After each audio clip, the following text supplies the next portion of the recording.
Aadhya's Magic Mind. I'm Aadhya, and today in the Big Feeling Fast Series 1 Episode 6, we are talking about one of the feelings that pretty much every person on this planet has felt. But nobody even wants to admit it. Ooh. Today, we are talking about anger. Yeah, I said it.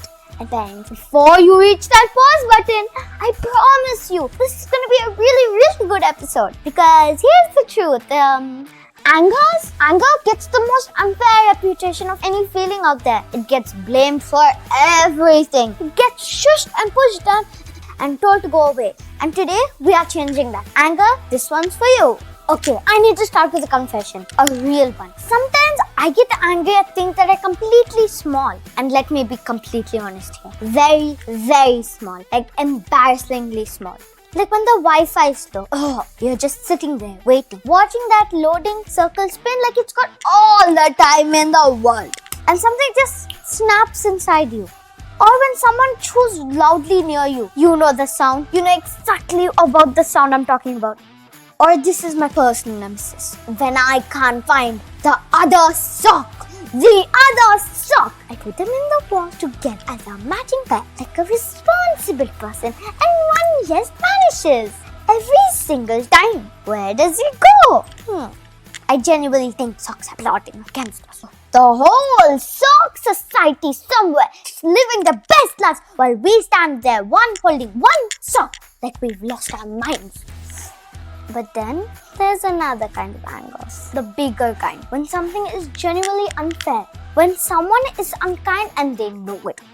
When you absolutely try your hardest and it still doesn't work out. The anger doesn't feel silly at all. That one sits heavy, right in the middle of your chest.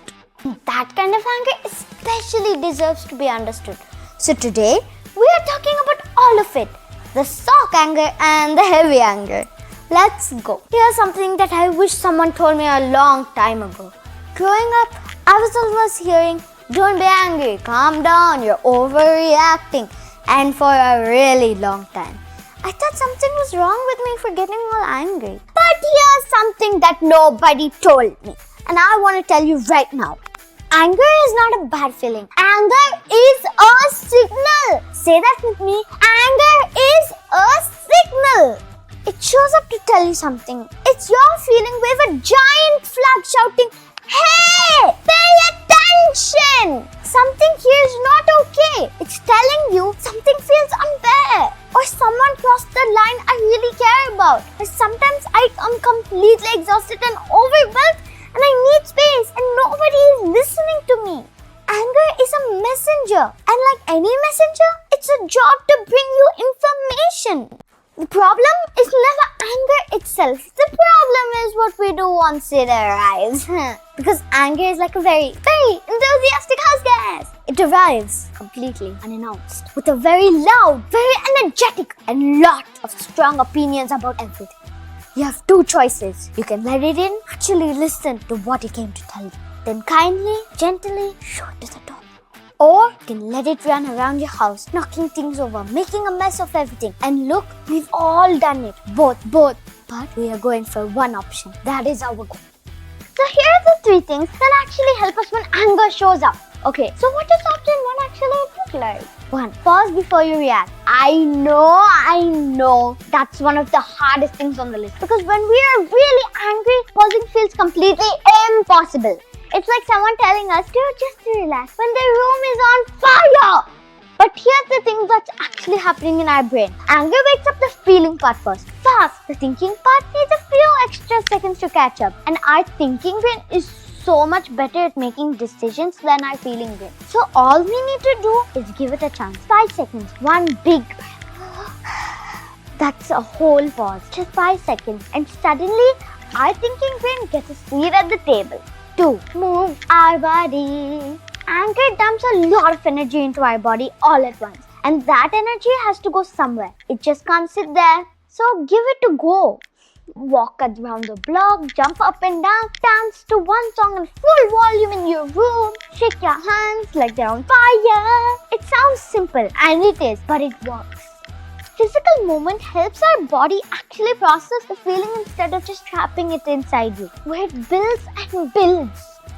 3. Let's ask ourselves, what is anger actually about? This one is the big one, because sometimes what anger looks like about the Wi-Fi being slow is actually me having an overwhelming day and feeling like nothing is going right. Sometimes anger at a friend isn't actually about a feeling ignored or left out. The real reason is always hiding underneath the first reason. And we find the real reason, the actual one. We can do something about it. We have to start somewhere. So the sock, the missing sock. I was furious about probably having a stressful morning where everything felt out of control. The sock was missing. I probably owe it an apology. Next time anger shows up, pick one of these 3. The pause, the moment, or anything. Find the real reason underneath. Just one. Try it this week. A quick moment just for the parents listening right now. Hi parents, thank you for being here. I have a small, gentle request. I hope you really hear it.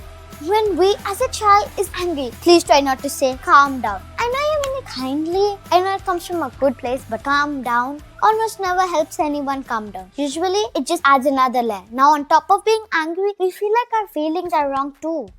Instead, try this. I can see that you're frustrated right now. I'm here. That's it. You don't have to fix it. You don't have to have a perfect answer. Just let us feel it with you safe nearby. And honestly, one of the most loving things you can do. You're doing better than you think. And this week's magic tip is to remember, anger is a messenger, not a monster. Pause, move, then ask, what are you trying to tell me? Before I go, I say this every single week, and I mean it more every time. If you are going through something really big right now, too heavy, too scary, too much to figure out on your own, please tell a grown-up you trust, a parent, a teacher, a family member, anyone. You don't have to carry it alone. That's not your job. Your job is to be you and ask for help when you need it. And asking for help, that's one of the bravest things a little human can do. I truly believe that. You are not too much, you are not too sensitive, you are not broken, you are a person with real feelings. Every single one of those feelings is valid. Every single one. I'm Aadhya, this is Magic Mike, and no matter what today felt like, you are seen, you are valued, and you absolutely belong here. Take really good care of yourself. Follow me on Spotify, Apple Music, and subscribe to my YouTube channel for more of these interesting conversations. And remember, it will only cost you only your smile.